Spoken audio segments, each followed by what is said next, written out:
Welcome সবাইকে life with শাহানাতে। আজকে সরস্বতী পুজোয় সকাল থেকেই কি করব বা হবে সবাইকে তোমাদের ভিডিওর মাধ্যমে শেয়ার করব। সরস্বতী পুজো আজকে 2রা ফেব্রুয়ারি 2025। এই যে গায়ে হলুদ মাখিয়ে সকাল সকাল স্নান করিয়ে আমার মেয়েকে শাড়ি পরিয়ে দিলাম। এমনিতেও শরীরটা খুবই উইক খারাপ রয়েছে, তোমরা সকলেই জানো, আমি বলেছিলাম যে হসপিটালাইজ ছিল। তো স্কুলে টুলে তো যেতেও পারবে না এই মুহূর্তে, একদমই শরীর খারাপ হয়ে যাবে। তাই বাড়িতেই একটু ছাদের উপরে নিয়ে গেছিলাম যে চল তোরও ভালো লাগবে, এই যে বন্ধুদের সঙ্গে দেখো ভিডিও কলে কথা বলছে। তো তারপরে ঘরে একটু পুজো দিয়ে নিলাম, ঠাকুরকে একটু সন্দেশ দিয়ে ধূপকাঠি প্রদীপ জ্বালিয়ে। তারপরে আজকে দুপুরবেলার জন্য বানানো হয়েছিল তোমার খিচুড়ি আর বাঁধাকপি বানানো হয়েছিল, আর চাটনি, আর তার সঙ্গে আমি একটু বেগুন ভাজা করে নিয়েছিলাম। সরস্বতী পুজো বলে কথা, খিচুড়ি বাঁধাকপি চাটনি এগুলো যদি নাই হয় তাহলে কি আর জমে বলো ব্যাপারটা।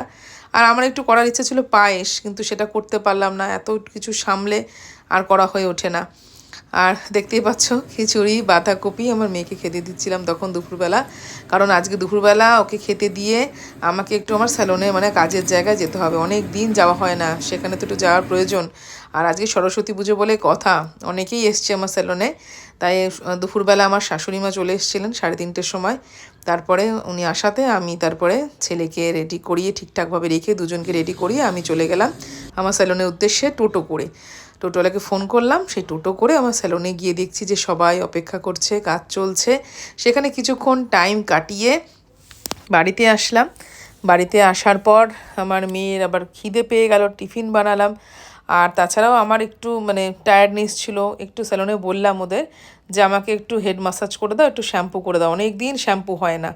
তো যাক গিয়ে এই বাড়িতে এসে দেখছি ছেলে শুয়ে খেলছে।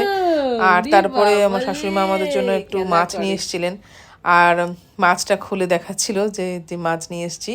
তারপরে আমার মেয়ে ওই ঘরে আর্ট অ্যান্ড ক্রাফট বানিয়েছিল, সেটা কাজ করছিল, আমাকে দেখালো, সেটা মা দেখো আর্ট অ্যান্ড ক্রাফট বানিয়েছি। তাকে আবার দুধ দিয়েছিলাম খেতে, আর সে দুধ একদমই খেতে চায় না, না এখন তো দুধ খেতেই হবে তোমাকে তাড়াতাড়ি ঠিক হওয়ার জন্য, সামনেই পরীক্ষা। আর কিছু সরস্বতী পুজোর ফটো সেশন হয়েছিল ভাই বোনের, তো আমি কিছু ফটো তোমাদের সঙ্গে শেয়ার করলাম ওদের দুজনের, দেখো কেমন লাগে, আশা করি ভালো লাগবে নিশ্চয়ই। আর তারপরে সন্ধ্যাবেলা টিফিন বানিয়ে দিলাম, মেয়ের খিদে পেয়েছিল, আগেই বলেছিলাম, ওই চিলাটা আমি আগে প্রচণ্ডই বানাতাম, এখন সেরকমভাবে বানানোর সময় হয় না বা হয়ে ওঠে না। এই সুজি আর ওটস দিয়ে তার সঙ্গে দই মিশিয়ে একটু নুন আর একটু হলুদ দিয়ে, আর তার সঙ্গে একটু পেঁয়াজ কুচি দিয়েছিলাম, কেননা ও লঙ্কা একদমই খায় না। তার বদলে একটু তোমরা গোলমরিচও দিতে পারো যারা যারা লঙ্কা খেতে চাও না, আমি গোলমরিচ অল্প একটু গুঁড়ো দিয়েছিলাম। আরেকটা কথা যেটা আমি দিইনি এখানে, একটা পাস্তা মশলা বা ম্যাগি মশলা তোমরা এটাকে মিক্সড করতে পারো, ভীষণ টেস্টি হয়।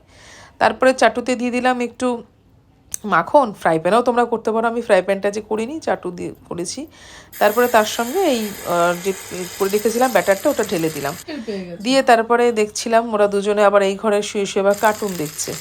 তারপরে আমি আবার চলে গেলাম রান্নাঘরে, এটাকে একটু সিমে আছে ঢাকা দিয়ে রেখেছিলাম চিলাটাকে, মাঝে মাঝে একটু দেখছিলাম হয়েছে কিনা। তারপরে দেখলাম কিছুটা হয়ে গিয়ে আমি তারপরে ওটাকে উল্টে দিয়েছিলাম। আর এটা কিন্তু ভীষণ হেলদি অ্যান্ড টেস্টি, খুব ভালো হেলদি রেসিপি।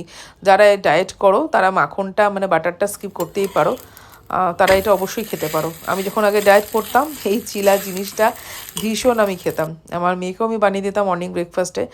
আর খাওয়াও খুব ভালো, তোমরা সবাই জানো যে ওর শরীরের পক্ষে ভীষণ ভালো, তার সঙ্গে আমার টক দইও রয়েছে। তো একটু আবার একটু বাটারটা যাতে একটু স্প্রেড করে দিলাম, কারণ ওর তো এখন প্রোটিনের দরকার, ওর প্রচণ্ড উইক, তাই একটু বাটার দিয়েছিলাম আর একটু বেশি করে। আর এটা তোমরা ধনেপাতার চাটনি দিয়েও খেতে পারো, আমি একটু মেয়োনিজ আর একটু টমেটো সস দিয়ে ওকে দিয়েছিলাম খেতে, যাতে ওর ভালো লাগে, ওর তো ভীষণ টেস্টি লেগেছে যেহেতু টমেটো সস প্লাস মেয়োনিজ রয়েছে। এমনিতে চিলাটা খেতে চায়, ওরকম না করে না, ওর ভালোই লাগে খেতে, ধনেপাতার চাটনি হলে তার কথাই নেই। তো কেমন লাগলো সরস্বতী ভিডিও স্পেশাল তোমরা সবাই জানিও।